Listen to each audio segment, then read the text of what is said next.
So here we have the ROXA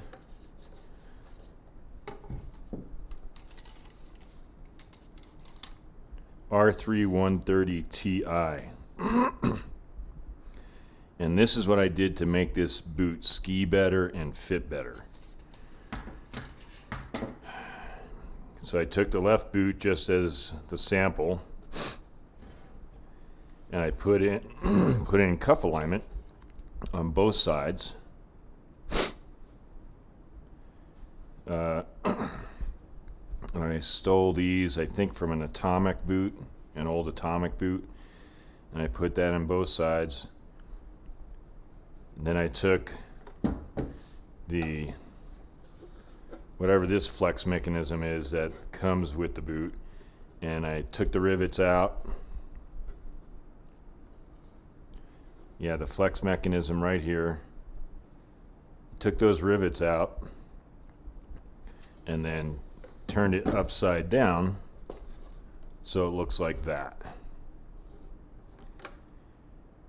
And then I went to the upper part of the shell and I cut wells, very similar to what overlap shells are. Cut those wells. So by reversing this, this no longer closes on itself when you're flexing the boot.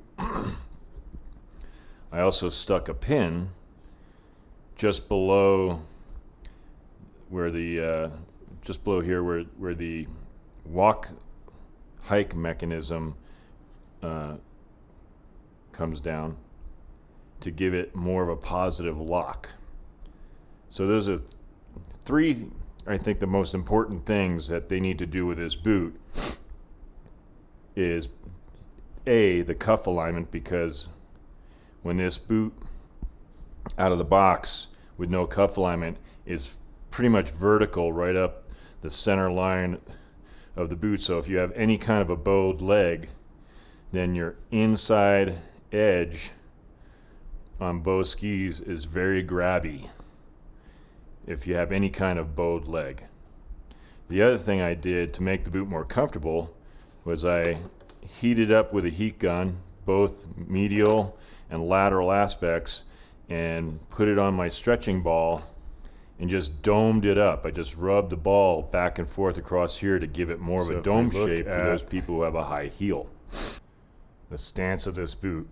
Out of the box, this boot comes straight up and down. If you look, I'm on the center seam, the mold seam of the heel piece, and it goes straight up the center of the boot. So this is a really straight standing boot, and most people, especially guys, have a bowed lower leg to some degree or another. So if you put a bowed leg in a boot that stands this straight, the outside of the cuff is going to be pressured, so that inside edge is going to be really quick.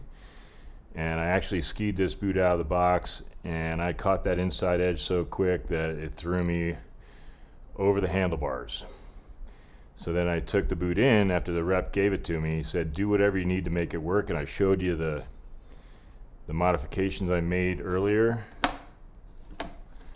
And now if we look at this other boot, and I put that square on the center seam at the heel, you'd see how many degrees out this boot now stands. And that's in the maximum position of the cuff alignment pieces that I put in there. So I could reduce this by 1 and 2 degrees and even be a degree inside of straight up and down if I needed.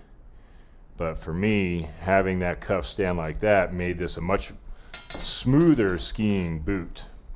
And then putting the pin in, so you see on this boot that I didn't do it, there's no pin there, and if you flex this forward, it'll actually gap. It'll gap right there. And I'd show you, except I don't have the rivets for the cuff here on this side.